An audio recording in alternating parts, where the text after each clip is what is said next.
और बोलता कुछ नहीं।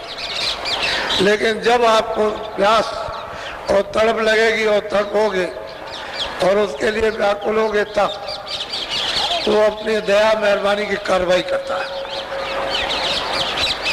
तो आपको असली जो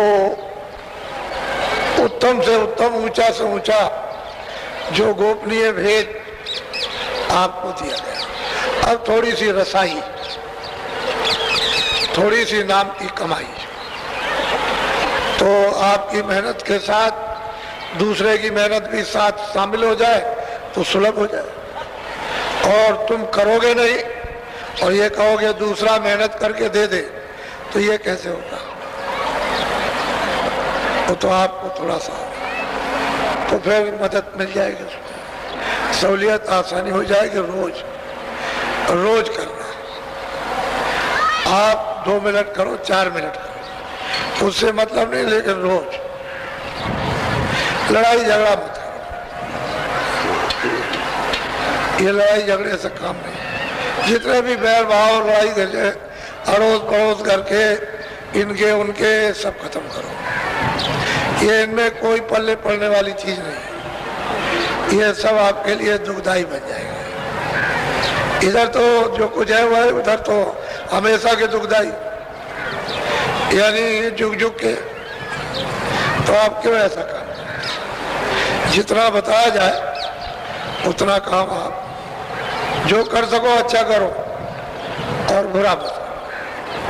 बस झूठा जाल बिछाओगे आपको सजा मिलेगी। फिर पीछे से ये नहीं कह सकते हो कि भाई हमने नामदान लिया था। तो नामदान लेकर के नामदानियों का जो काम है वो करना चाहिए। नाम लेकर के झूठे झगड़े नहीं। झूठे विवाद और झगड़ों में फंसोगे तो तुम्हारे ऊपर आवरण भुगतान का, कर्म भुगतान का आपको देना पड़ेगा। तो ऐसा मत करो। नामदान ये बड़ी मुश्किल और कठिनता परिश्रम से कभी जीवन में मिलता है, नहीं तो मिलता ही नहीं। इसलिए तुम तो अपना यह अवभाग समझो कि हम ऐसे स्थान पर आकर जगह पर और हमको ऐसी चीज यानी बिना प्रयास मिल गई। तो ये जरूर सब ख्याल रखें।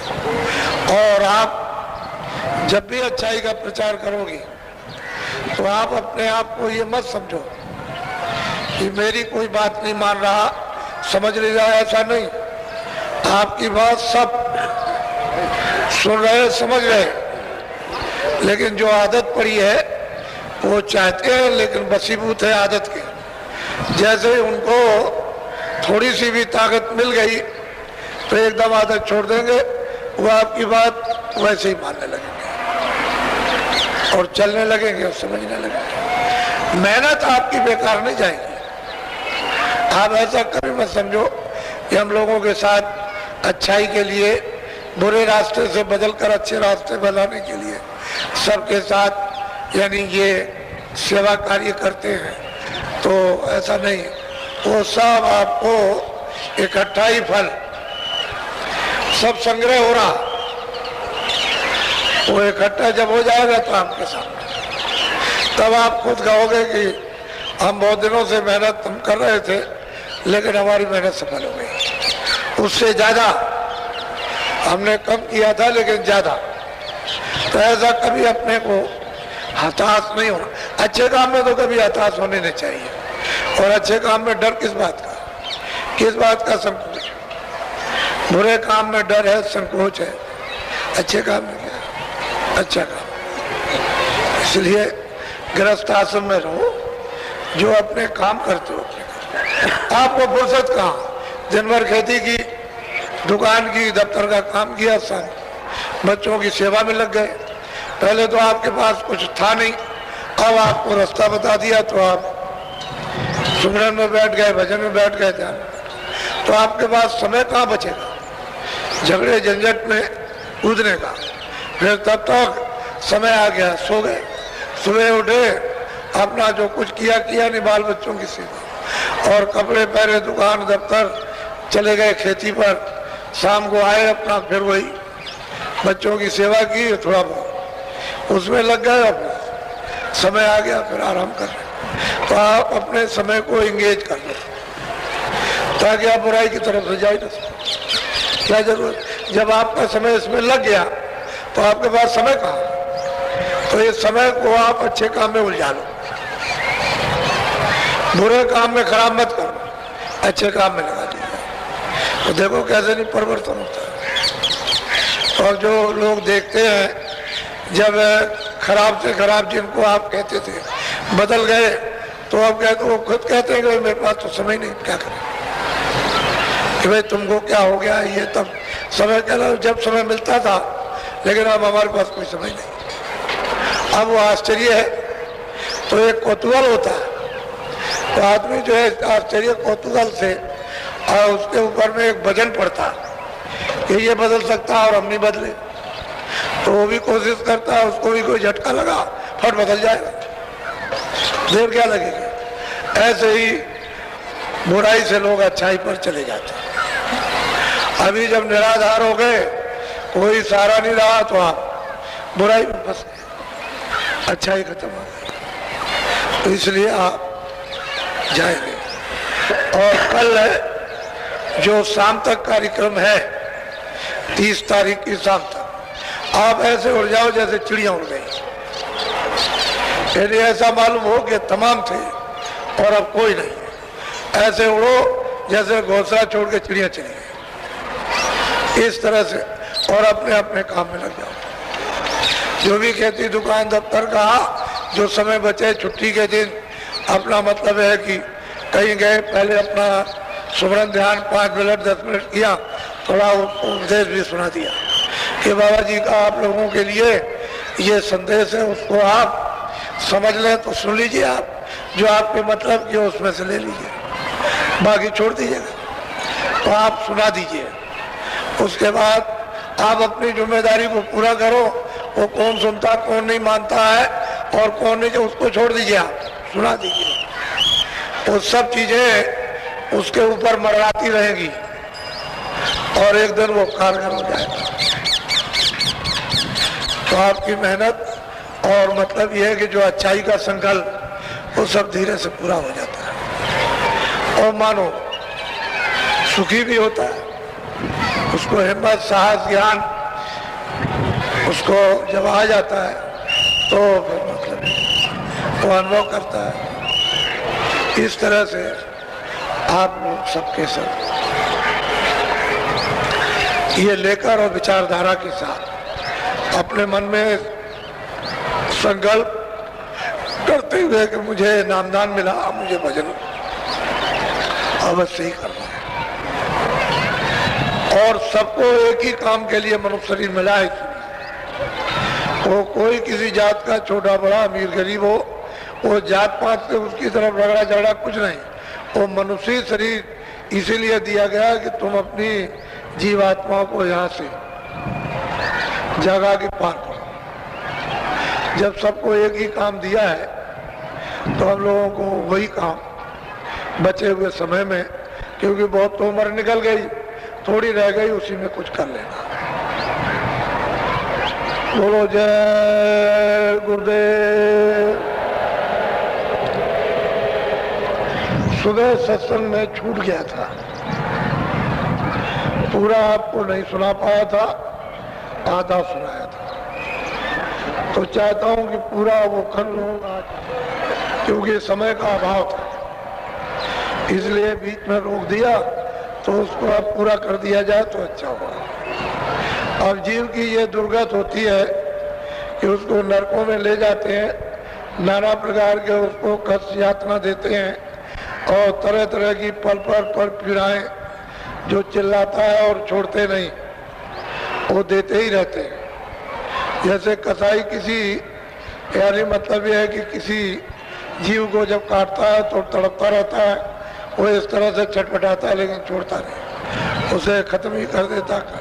ऐसे ही जमदूत यानी फिर उसको इस तरह से यातना, इस तरह से दंड देते हैं कि वो कुछ नहीं हो तो चिल्लाता चीखता, और इतनी आवाज उसकी डरावनी और थर्राहट कि जो उसको सुन ले वो तो तुरंत सुन करके बेहोश हो जाएगा, इसलिए उसकी डरावनी और भयानक आवाज उसकी निकलती है।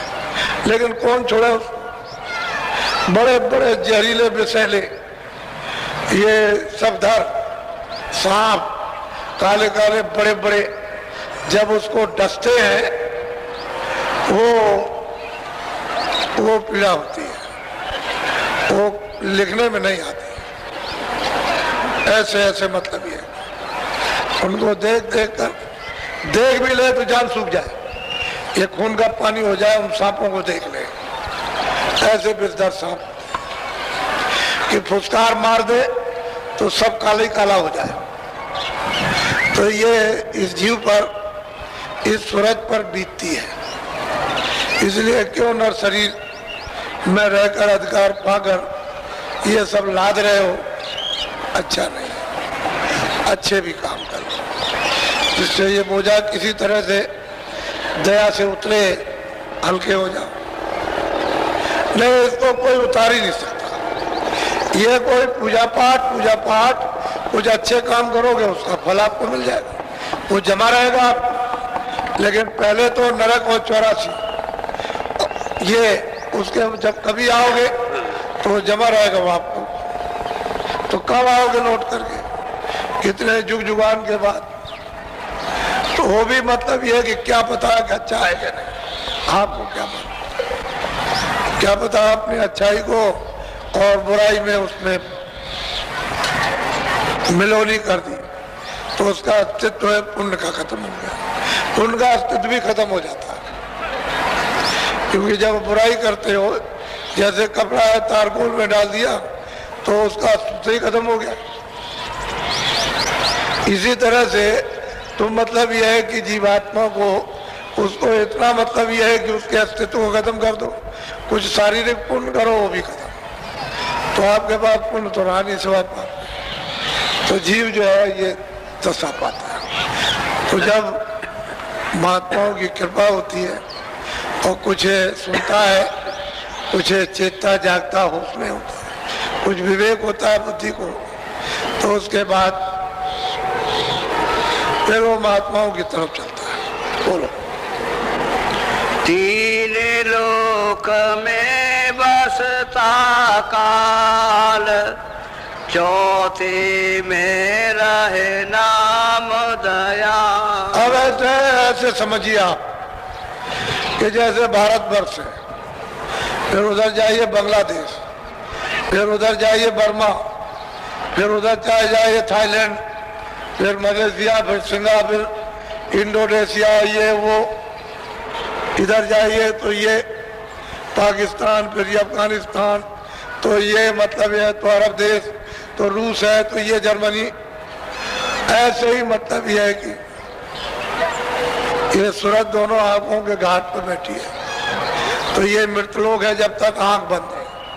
जब तीसरी आंख खुली तो स्वर्गलोक में दाखिल हो गई, फिर वो वैकुंठ में जाएगी, उधर 14 लोकों में भ्रमण करेगी। रास्ता मालूम हो गया तो शक्ति लोक में जाएगी, और रास्ता मालूम हो गया तो ईश्वर के धाम। ये अलग अलग सीमा के लोग हैं। जैसे लंका एक छोटा सा, भारतवर्ष बहुत बड़ा, तो ऐसे वहाँ खंड है, ये स्वर्ग खंड है, ये वैकुंठ खंड है, शक्ति, ये ईश्वर का धाम, इसका खंड माया, ये शक्ति का धाम है, ये ब्रह्म ईश्वर का धाम, ये माया का, ये ब्रह्म का, ये प्रकृति का, अलग अलग लोग बने। तो दोनों आंखों के पीछे बैठी है, तो जब तक आंख नहीं खुलती है तब तक तो इस लोक, और आंख खुल गई तो फौरन स्वर्ग लोक में प्रवेश हो गई। उधर देखती है, उधर तो अंधेरा नहीं है, रचना है उसके। बहुत ऐसे सुंदर सुंदर खूबसूरत बाग और बगीचे हैं कि जिनकी एक भी पखड़ी, यानी ना आगे इधर निकली ना इधर, अगर निशान लगाओ तो सब कतार में, सब के सब। छोटे छोटे वृक्ष भांत भांत के रंगीन, यानी फूलों के, वैसे यहाँ जैसे फूल नहीं है लेकिन वो खिले हुए नजर आते हैं और इतना मन भावक पसंद है कि उनको, उनके रंगों को, उनकी चमक को, उनकी खूबसूरती, सुंदरता को देखते ही रहिए इसमें।